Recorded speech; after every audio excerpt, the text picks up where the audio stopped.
4 koleksi cerita hantu rumah baru dan rumah sewa. 4 koleksi cerita hantu rumah baru dan rumah sewa yang boleh buat Anda tak tidur malam. Jangan sampai kencing malam, sudahlah ya. Amaran. Koleksi cerita hantu ini boleh membuat darah Anda berderau dan jantung Anda berdegup kencang. Anda juga mungkin susah nak tidur malam, jadi hati-hati. Nombor 1. Kamu ada rasa apa-apa tak semalam?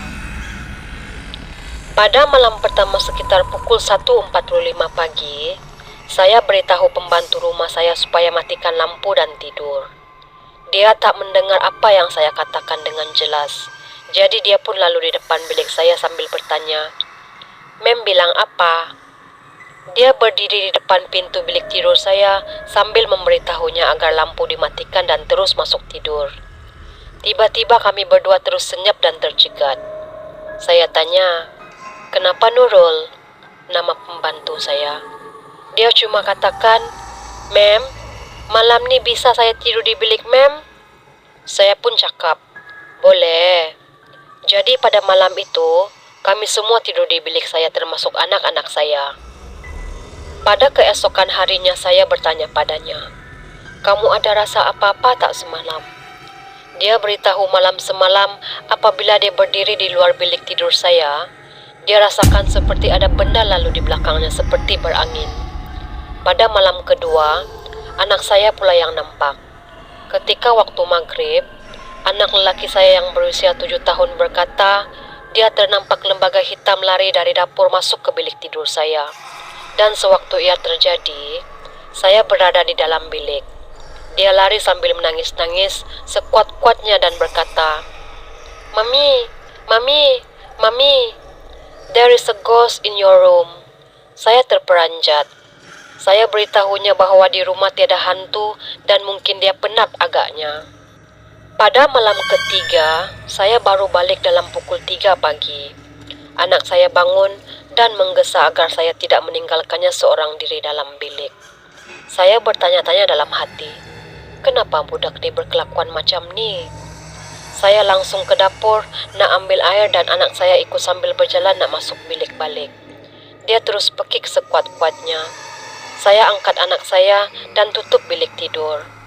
Saya pun tanya dia kenapa dia berkelakuan sebegitu. Dia beritahu saya bahawa dia ternampak lembaga putih tanpa kepala lalu di belakang saya ke hulur ke hilir. Saya langsung hidupkan lampu bilik dan pada malam itu, saya dan pembantu tak tidur langsung. Selepas 2 minggu kemudian, sekitar pukul 10 pagi dan saya masih tidur, saya tersedar kerana saya terdengar seperti ada seorang budak perempuan yang berbisik ke telinga saya. "Mak, nak susu?" kata budak itu. Yang hairannya, saya boleh tercakap dengan dia. Tanya Nurul. Entah macam mana saya rasa terperanjat, lalu tersedar dari tidur dan ternampak seorang budak perempuan di dalam bilik saya. Sambil berdiri di hujung katil, sedang memerhatikan saya. Badan budak itu kotor sekali. Seluruh badannya penuh dengan lumpur yang separuh kering. Dia merenung saya. Apalagi, saya lari sampai tersungkur sambil memekik nama pembantu rumah saya. Pada hari itu saya tak masuk dalam bilik langsung. Selama 2 hari selepas kejadian itu, rumah saya senyap, tak ada benda pun yang mengganggu kami. Tetapi pada malam Jumaat, semasa saya hendak masuk tidur sambil terlayang, saya rasa seperti ada benda memegang kaki saya. Saya tepis dan pusing ke kanan. Kaki saya masih rasakan seperti ada benda yang memegang. Kali ini ibu jari saya ditarik. Saya cuba hidupkan lampu tepi katil dan pada ketika itulah saya ternampak sosok lembaga hitam di tepi saya dengan matanya yang merah dan suaranya yang garau. Saya terus pekik dan lari dari bilik tidur saya. Ini bukan sahaja gangguan yang pernah berlaku ke atas diri saya, pembantu rumah saya pun diganggu.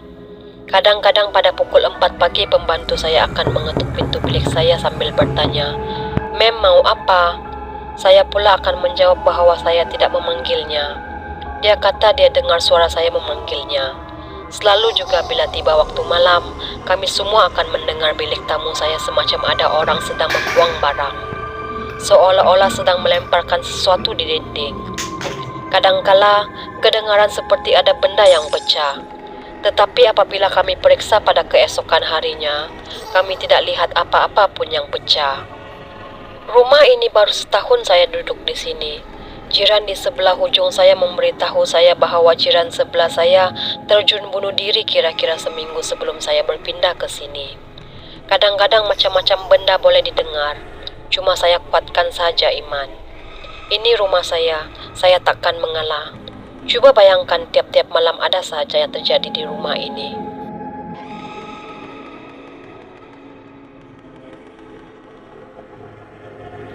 Nomor 2. Misteri Rumah Biru dan Abah. Assalamualaikum para pendengar.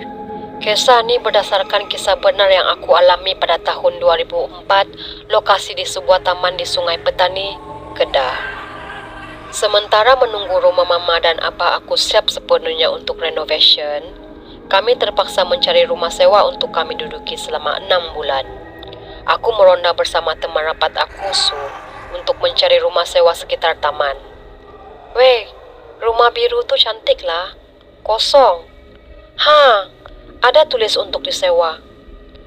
Dari luar, rumah biru tuh kelihatan cantik dengan balkoni yang luas dan berbumbung, membuatkan aku tertarik untuk memaklumkan kepada mama dan bapa aku perihal rumah biru ini. Mereka pun bersetuju.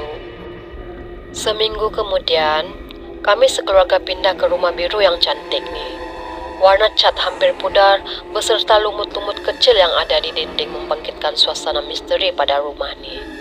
Jiran aku, Makcik Ani, kelihatan seronok sangat bila dapat tahu dia bakal dapat jiran baru. Tapi, alis mukanya kelihatan seperti ada tanda tanya. Mungkin Makcik nak sembang dengan kami kot. Dari mana kami datang? Siapa nama kami? Gusar aku. Abah punya PL.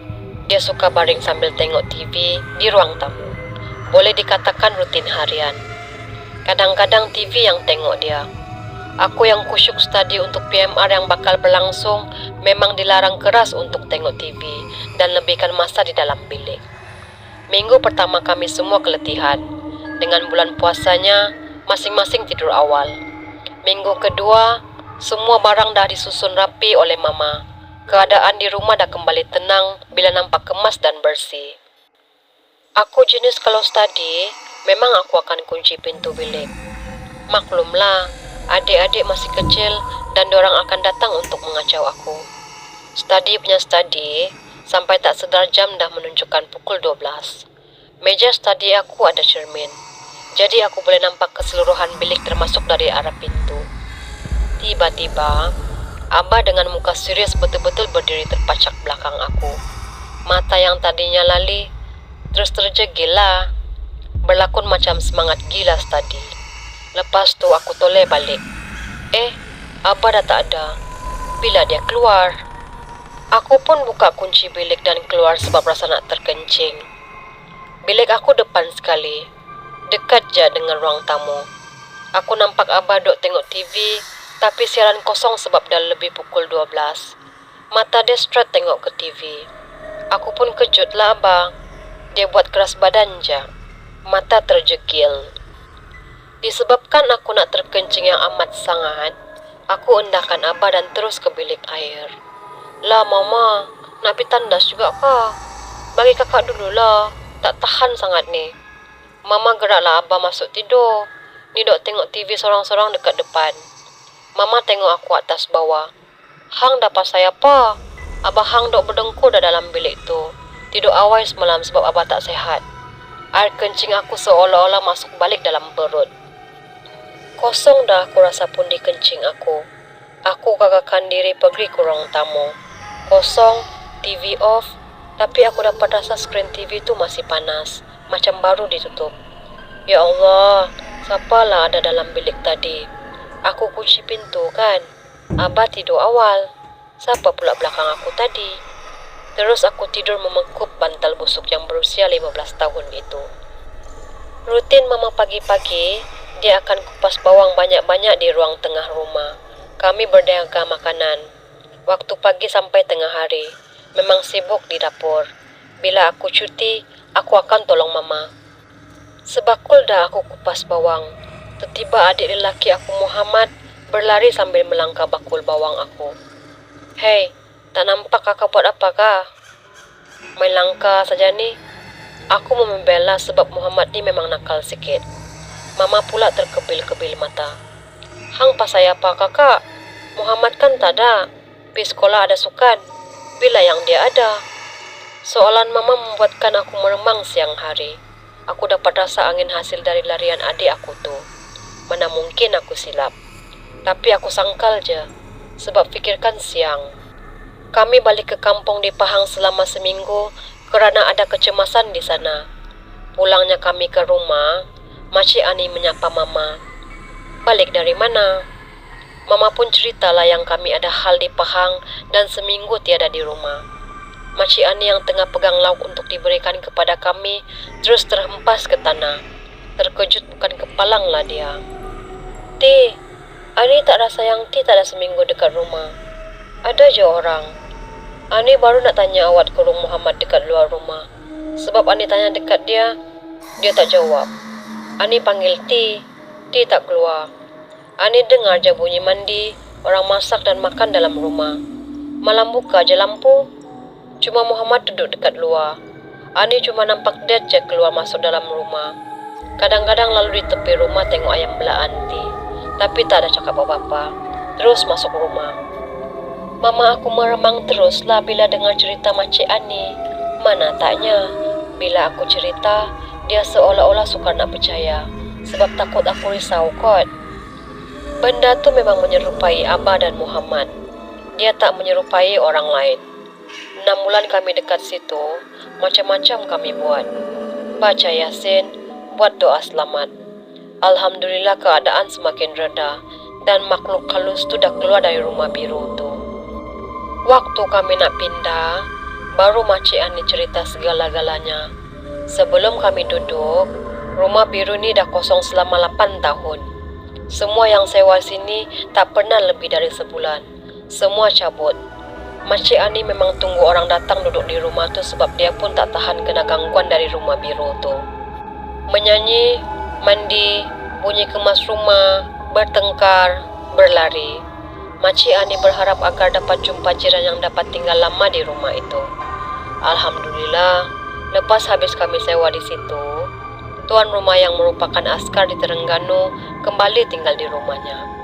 Alhamdulillah juga sebab makhluk tu tak menyerupai muka yang menakutkan. Yang paling aku tak sangka, siang hari pun makhluk tu tetap boleh mengacau manusia. Syukur semuanya tamat. Nombor 3. Cakaran 3 kuku makhluk genit bertenggek. Kisah seram ini bermula pada awal tahun lepas. Semasa itu saya dan 4 lagi housemate merupakan final semester student. Memandangkan kami hanya berlima, maka kami membuat keputusan untuk menyewa rumah teres setingkat. Pada hari pertama masuk ke rumah itu, saya terkejut apabila melihat ceiling sangat tinggi, hampir sama dengan rumah double story.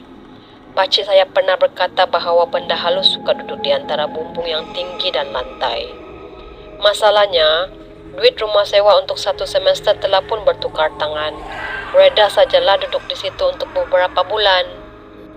Setiap hujung minggu, 2 orang housemate kami, lain kos, akan selalu pulang ke rumah. Tak tahulah masalah homesick ke apa.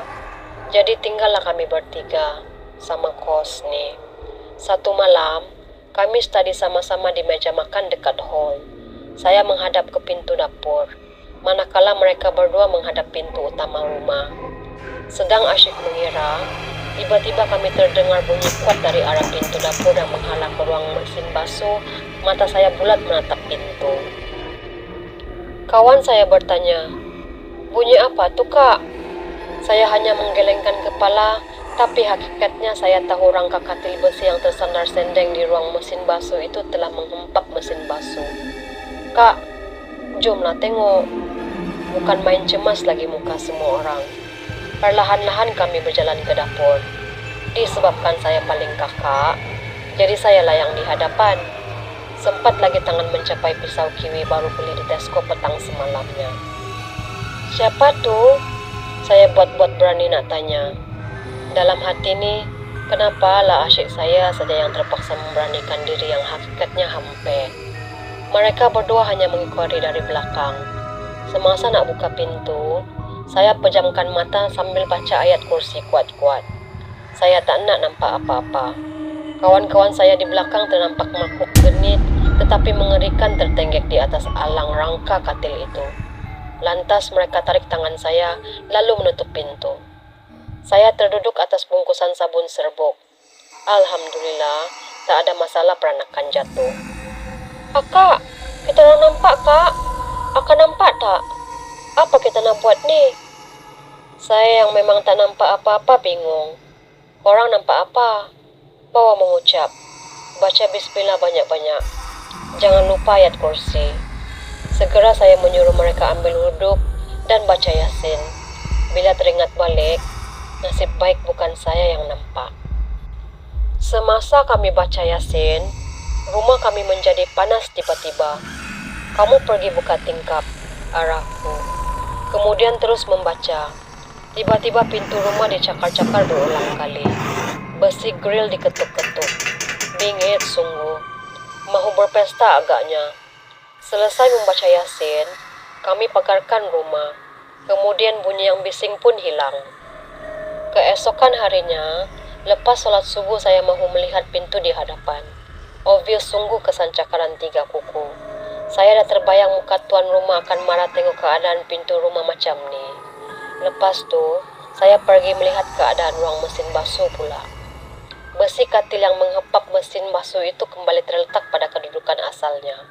Lama saya berfikir, mungkin mereka marah sebab masuk di rumah yang telah ditinggalkan lebih 3 hari sebelum kami masuk tanpa meminta izin.